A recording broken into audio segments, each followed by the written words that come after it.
महर्षि वाल्मीकि जी ने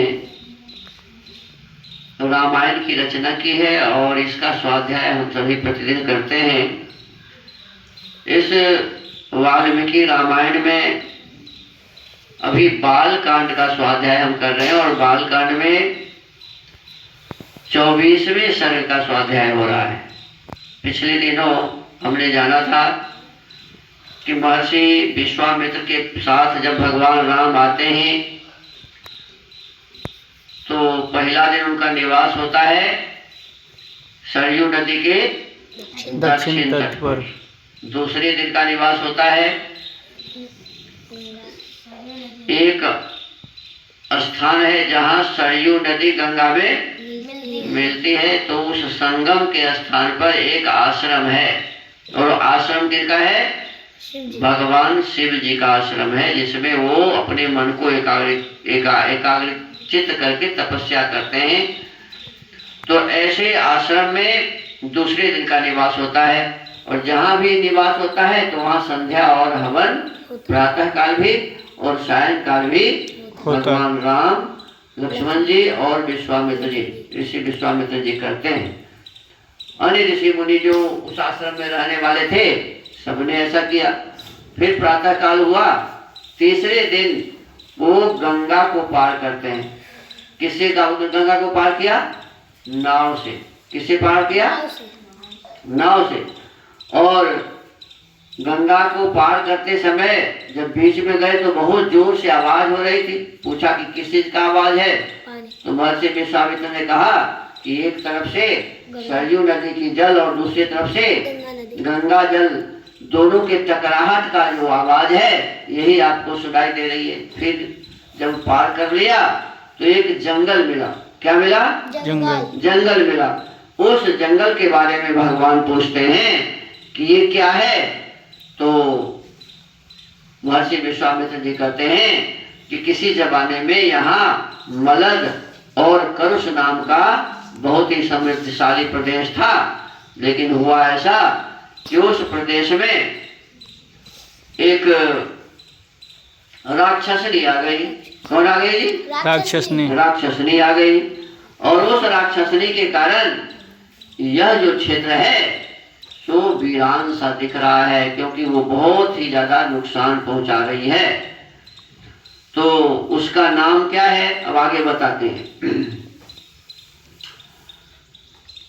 कुछ काल के अनंतर यहाँ इच्छानुसार रूप धारण करने वाली, कहते अपने इच्छानुसार वो रूप भी बदल लेती थी, ऐसी वो यक्षिणी थी जो अपने शरीर में 1000 हाथियों का बल धारण किए हुए थे। कितना बल था? 1000 हाथियों का।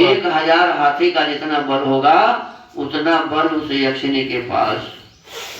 अब बताइए, अब कहते उसका नाम क्या है? तो आगे कहते हैं ताटका नाम भद्रं ते भार्या सुंदर सिद्धिमतः। क्या नाम था जी? ताटका। क्या नाम था? ताटका। लोग गांव घर में तारिका तारिका बोलते रहते हैं, लेकिन मुख्य क्या है नाम उनका? ताटका। क्या नाम है जी? ताटका। ताटका। और वो किसकी पत्नी थी? तो कहते हैं वो सुंद नामक दैत्य की पत्नी थी। किसकी पत्नी थी जी? सुंद नामक दैत्य की पत्नी थी। मारीचो राक्षसः पुत्रो यस्याः शक्र पराक्रमः वृत्तबाहुर्महाशीर्षो विपुलास्य तनुर्महान। कहते हे राम, हे लक्ष्मण, तुम्हारा कल्याण हो। मारीच नामक राक्षस जो इंद्र के समान पराक्रमी है। किसके समान?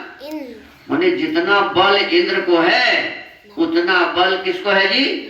मारीच नाम के राक्षस को है, जिसको मारने के लिए राम को ले जा रहे हैं विश्वामित्र जी। मारीच ही तो तंग करता था ना उनको। पहले बताया कि मारीच और एक और राक्षस था, उनका नाम है सुबाहु। ये दोनों मुझे यज्ञ नहीं करने देते, मेरे यज्ञ में बाधा डालते हैं। इसीलिए हे दशरथ जी, आप अपने दोनों पुत्र को दे दीजिए और उसको वो मारेंगे, उनसे हमारी यज्ञ की रक्षा करेंगे। तो वही मारीच, तो उस मारीच के बारे में कहते हैं कि मारीच नामक राक्षस जो इंद्र के समान पराक्रमी है, उस ताटका का ही पुत्र है। मारीच किसका बेटा हुआ जी? ताटका। ताटका। और बाप कौन हुआ उसका? सुंद। क्या नाम था? अरे सुंद की पत्नी ताटका नहीं है, सुंद की पत्नी ताटका। सुंद की पत्नी ताटका। तो मारीच किसका बेटा हुआ? सुंद का। सुंद और ताटका। ताटका का। सुंद और ताटका का बेटा मारीच है, जो इंद्र के समान पराक्रम वाला है। उसकी भुजाएं गोल। अब देखो यहाँ लिखा है कि भुजा कैसा है जी? गोल। भुजा गोल होता है ना। भुजा तो लंबा होता है कि गोल होता है? लंबा। और इसमें कही जिसकी भुजाएं गोल, गोल भुजाएं कैसे होगा? अब हो सकता है कि मोटा तगड़ा तो था ही ना, तो इतना मोटा तो गोल तो हो गया ना उतना है, लेकिन पूरा भुजा कैसे गोल होगा? पूरा भुजा कभी गोल होगा क्या? नहीं। उसकी भुजाएं गोल, मस्तक बहुत बड़ा, ये माथा जो था बहुत बड़ा, मुंह फैला हुआ, मुंह फैला हुआ। देखो कैसा वर्णन है उसका। और शरीर विशाल था। अब ताटका ही 1000 हाथी के बल वाली थी, तो बेटा तो रहा ही होगा ना उसी प्रकार से। तो वो भी बहुत बड़ा विशाल शरीर वाला था। राक्षसो भैरवाकारो नित्यं त्रासयति प्रजा, इमो जनपदो नित्यं विनाशयति राघव, मलदांश्च करुषांश्च ताटका दुष्टचारिणी। वह भयानक आकार वाला राक्षस, ये मारीच के बारे में करें। इसके बारे में मारीच। वह भयानक आकार वाला राक्षस यहाँ की प्रजा को सदा ही त्रास पहुंचा रहा है, पहुंचाता रहता है। त्रास माने दुख, त्रास माने भय। ये मारीच क्या करता है? प्रजाजनों को बहुत ही दुख पहुंचाता है, त्रास पहुंचाता है। रघुनंदन वह दुराचारिणी ताटका भी, अब उसकी माँ जो थी मारीच की, वो ताटका भी सदा मलद और करुष इन दोनों जनपदों का विनाश करती रहती है। क्या करती है जी? मलद और करुष जो क्षेत्र है, जो किससे बना था? कौन बताएगा? मलद देश कैसे बना? वो मैल गंगा इंद्र जी। हाँ, इंद्र के शरीर में इतना मैल था। किस राक्षस के मारने से? वृत्रासुर को। किसको? वृत्रासुर को। वृत्रासुर नामक राक्षस को मारने से उसके शरीर का मैल किसके ऊपर में चढ़ गया? इंद्र के ऊपर। होगा क्या ऐसा? ना। और फिर कहते हैं कि ऋषि मुनि विद्वानों ने, देवताओं ने, वो क्या कहते हैं, घड़ा में गंगाजल भर भर के उनके शरीर पर डाला। किनके शरीर पर? इंद्र के शरीर। और इंद्र के शरीर से गंगाजल डालने से जो मल निकला वो इतना दूर तक चला गया कि वो पूरे देश का नाम ही क्या हो गया जी? मलद। मलद। होगा क्या ऐसा? ना। किसी भी आदमी के देह में इतना मल रहेगा जिससे एक पूरा राज्य बन जाएगा। होगा क्या ऐसा? ना। लेकिन ऐसा यहाँ लिखा है, इस पर विचार करने वाली बात है। तो मलद जो प्रदेश है उसको, और करुष, करुष कैसे बना जी? वो जो वृत्रासुर को मारे थे, तो उनका जो भूख था, भूख समझो, खाने की इच्छा, वो भूख सवार हो गया किसके ऊपर? इंद्र के ऊपर। किसके ऊपर? इंद्र के ऊपर सवार हो गया। और गंगाजल से धोने से मल तो निकला ही, मल निकल के मलद देश बन गया, और भूख निकल के करुष देश बन गया। भूख भी निकलेगा ना। है? ना। ये भूख तो खाने से मिटता है। क्या जी? भूख कैसे मिटता है जी? खाने से।